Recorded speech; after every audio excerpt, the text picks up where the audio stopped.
En France, nous avons des aliments très spécifiques, mais qui sont aussi très représentatifs de notre identité culinaire et qui représentent au mieux nos campagnes.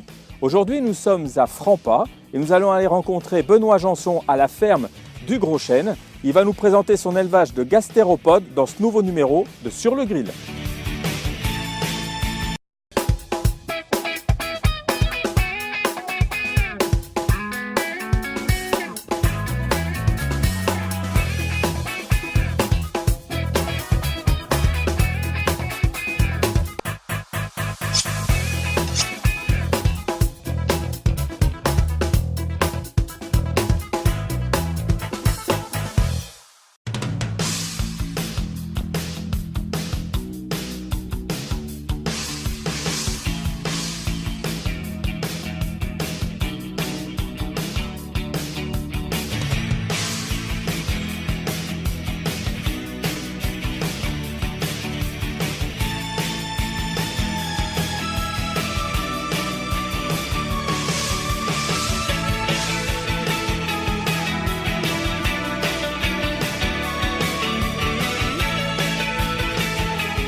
Donc nous sommes à la ferme du Gros Chêne à Franpas qui abrite en son sein un élevage d'escargots. On appelle ça l'héliciculture.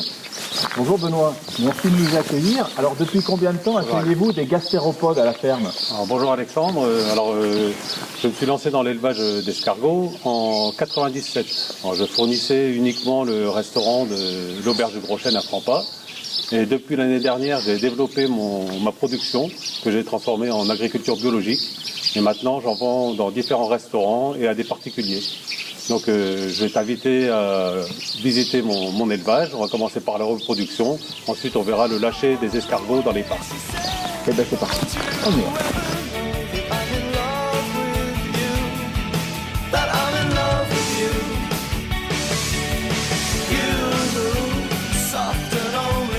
Donc Benoît, là nous sommes au cœur de l'escargotière, c'est bien ça?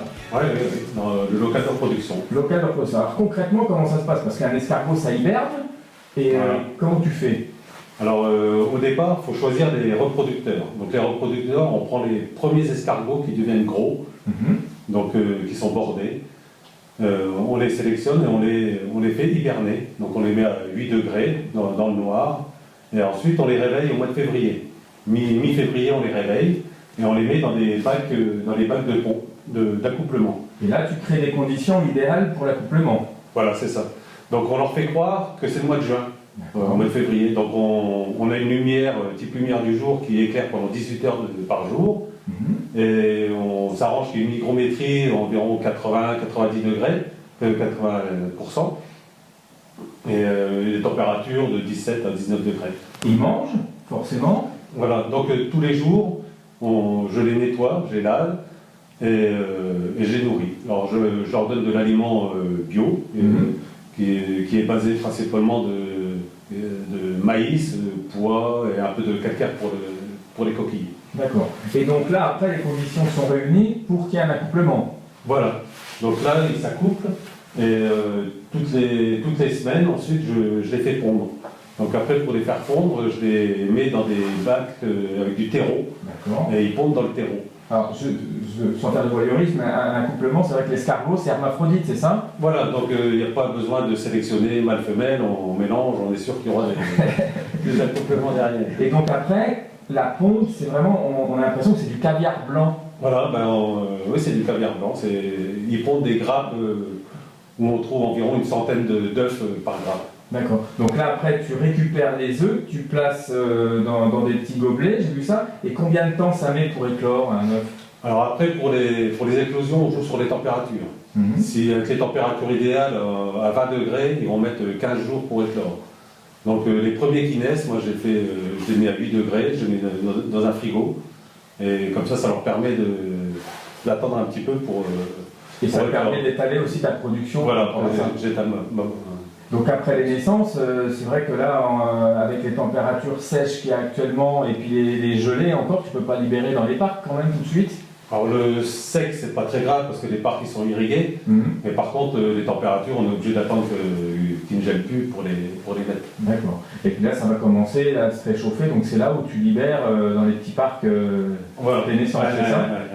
D'accord. Ça. Et donc, tu as un autre site de production, on va pouvoir aller voir aussi? Eh ben, on va y aller. Eh ben, c'est parti. Parfait. Donc, On va voir le lâcher.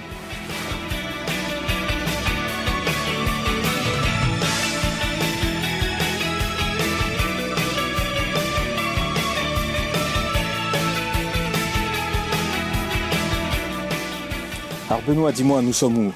Là, on est dans le parc à escargots, Voilà. où je l'ai fait grossir. D'accord. Il y a des choses particulières ici? Alors, tous les ans, je vide le parc complètement, je le laboure et je ressème pour que les escargots aient de l'herbe fraîche et tendre. Donc, ils ont de la nourriture. Le filet, il sert à quoi au-dessus? Alors, il y a un filet contre les oiseaux, quand c'est un grand prédateur des escargots, et sur le dessus, il y a un filet d'ombrage pour qu'il n'ait pas trop chaud l'été. D'accord. Et puis, il y a aussi de quoi mettre de l'eau, surtout en cette période Ils sont de sécheresse. irrigués 2 fois dans la nuit, parce que les escargots mangent principalement la nuit, donc je les arrose le soir vers 8 h pour qu'ils sortent, et puis une fois vers 3 h du matin. D'accord. Donc là, après, les escargots, ils grossissent, ils grandissent, et vous les ramassez, vous, généralement? Bon, on les ramasse vers le mois de septembre, octobre. Et D'accord. après, on vide les parcs complètement juste avant les gelées.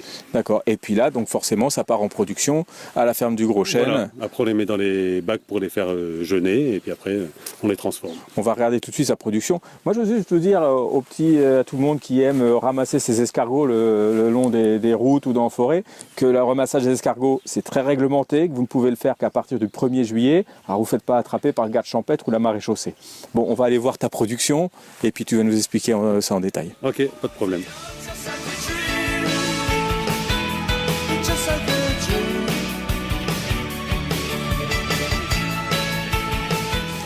Alors Benoît, après le ramassage, vient le plus gros du travail finalement pour les escargots. Comment ça se passe? C'est énormément de travail pour les préparer, pour en arriver là. Donc on les ramasse, on les fait jeûner. 5 jours, une semaine, c'est ça? 5 jours minimum. Ouais, Et après, il faut les faire dégorger? Non, on ne les fait pas dégorger dans le sel, c'est de la torture. Donc nous, on les prend, on les ébouillante directement. Ensuite, on les sort de la coquille, on retire le tortillon. Et c'est à ce moment-là qu'on les fait baver. On les brasse dans du gros sel et on nettoie les chairs avec le sel, en les rinçant, sel et rinçage. Et après, donc ça cuit dans un courbouillon. Voilà. C'est ça? Ouais. Et puis on retrouve tes escargots sous ce format-là. Et on fait aussi d'autres préparations dans des petits choux, en coquille ou croquis. D'accord. Et tout ça, on retrouve ça en vente directe à la ferme du Gros Chêne à Franpas. Voilà, ouais. Je fais aussi différents marchés, principalement aux alentours de Noël. D'accord. En plus, il y a une petite nouveauté que tu as lancée, c'est ça? Il y a du safran. Voilà, le safran. On en reparlera au mois d'octobre? Au mois d'octobre, quand il y aura la floraison. D'accord. Écoute, merci beaucoup Benoît pour ton accueil. Moi, avec les escargots, ça me donne une petite idée forcément à faire. On se retrouve tout de suite autour du barbecue. Merci beaucoup Benoît. Merci Alexandre. Et puis on se voit au mois d'octobre pour le safran. Pas de souci. A tout de suite autour du barbecue.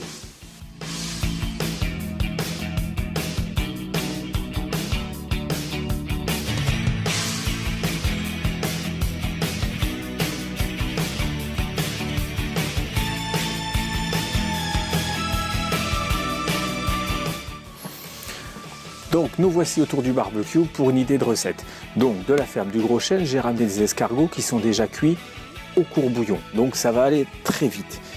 On va utiliser aujourd'hui une plancha qui est déjà en train de chauffer sur le barbecue. Une plancha, c'est simple, c'est une poêle d'extérieur. Donc je mets de l'huile d'olive. Ouais, il faut que ça soit très chaud. Et là, je vais commencer à mettre mon ail. Alors c'est vrai que les escargots et l'ail, ça fait bon ménage. Par contre, des fois, c'est un petit peu indigeste. Donc, je vais juste faire rissoler l'ail et tout de suite des petits champignons.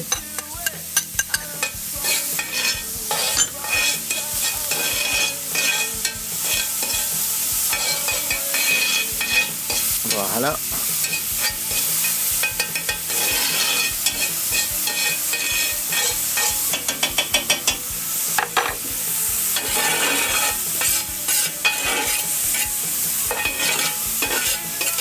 Et là, je vais y mettre un petit peu de jambon de Parme.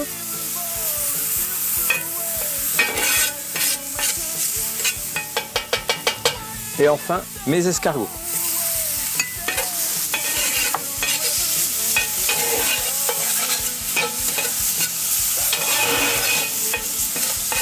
Voilà. Je vous dis, c'est une recette qui va très vite. On va se laisser réduire un tout petit peu.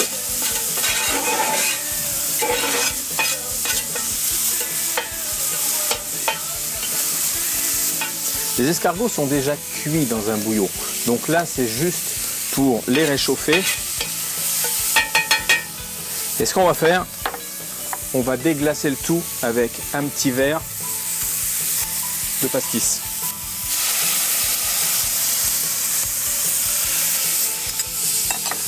Comme ça, on sera prêt en plus pour l'apéritif. Donc ça va nous servir après pour l'entrée.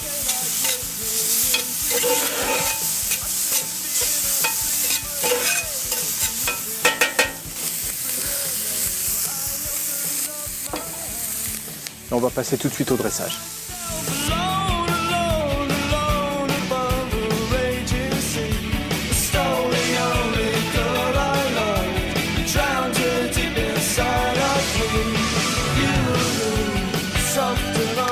Pour dresser l'assiette, j'avais anticipé, j'avais préparé des ronds de pâte philo.